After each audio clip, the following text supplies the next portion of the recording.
Salah satu kalau siapa yang belajar berkenaan dengan finance, kita ada konsep 5C. 5C adalah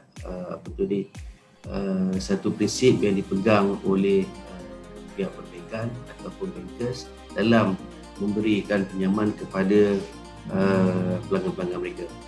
Dan salah satu C-nya adalah capital. Okay, kalau tak ada cagaran, maka tidak ada pinjaman yang diberikan.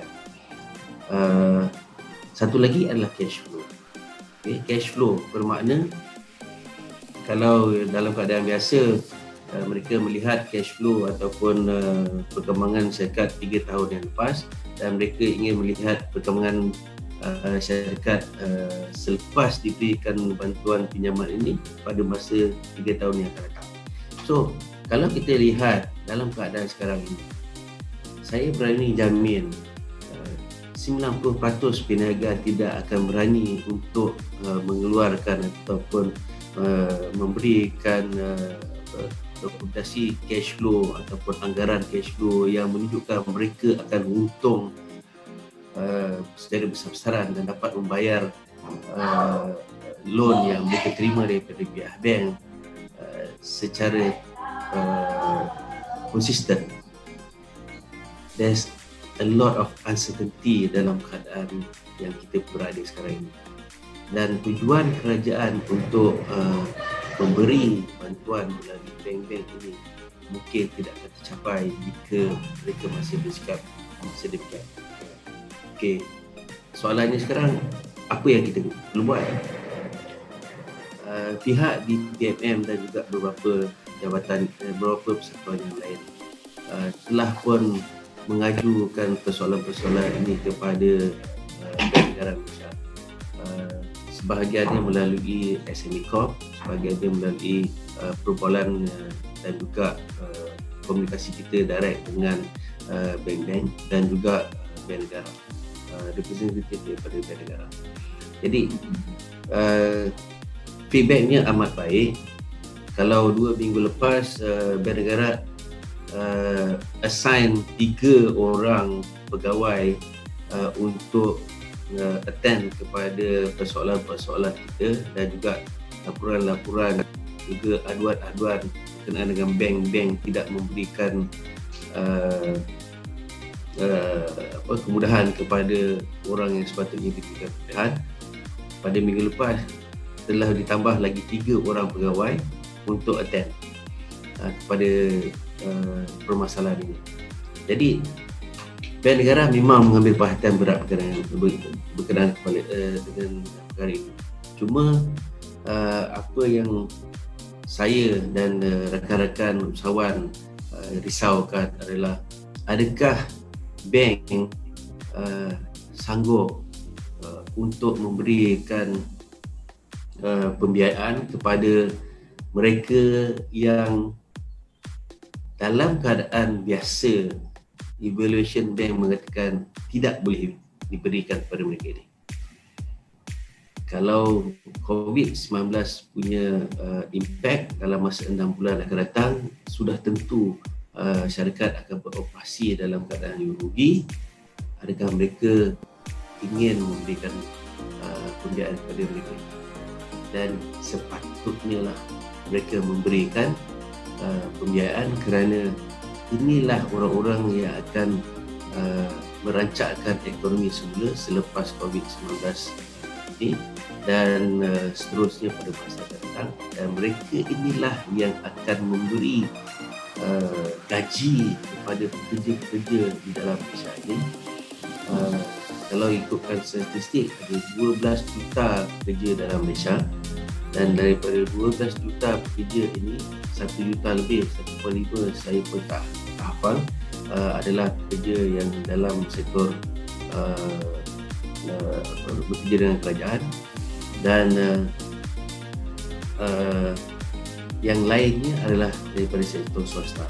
Dan kalau kita buat kiraan secara kasar, daripada lebih kurang 900 lebih ribu PKS, kalau mereka ini mengambil lebih kurang 5 orang sahaja pekerja, maka kita akan ada lebih kurang 5 juta lebih orang yang PKS menggaji.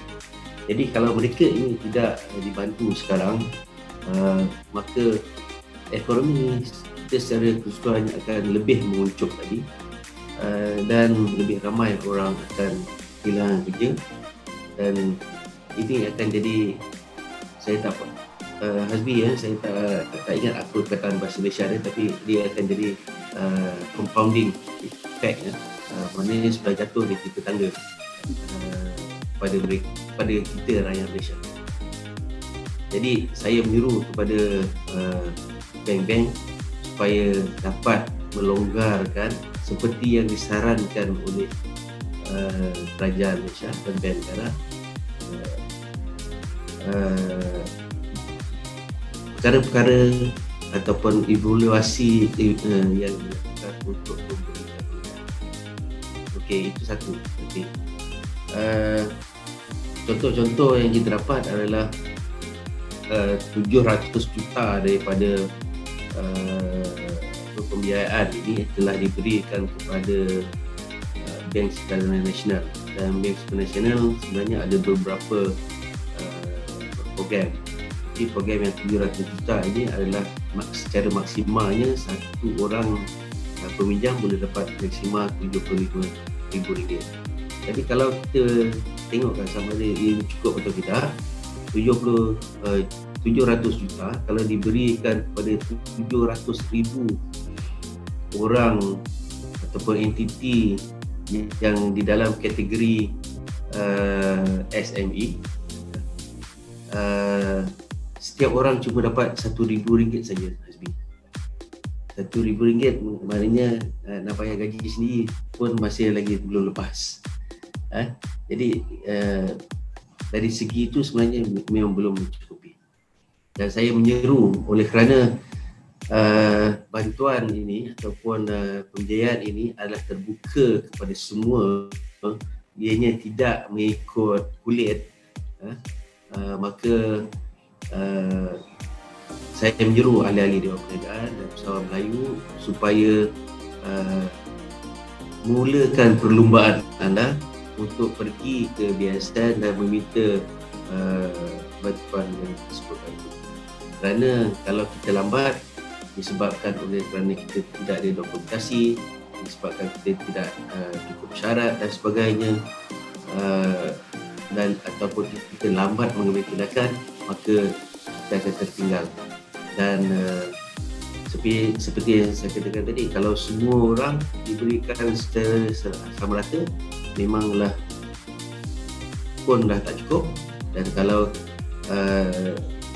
kalau pembiayaan itu dinaikkan secara average kepada RM50,000 saja untuk satu orang ataupun satu entiti PKS, maka lebih kurang 14,000 usahawan saja yang akan dapat manfaat daripada 700 juta yang kita sebutkan. Terdengar macam banyak lagi 700 juta, tapi 14,000 saja daripada 700,000 usahawan PKS yang bersifat mikro. Statistik 2015 usahawan mikro adalah 694,000 orang, 694,000 entiti PKS.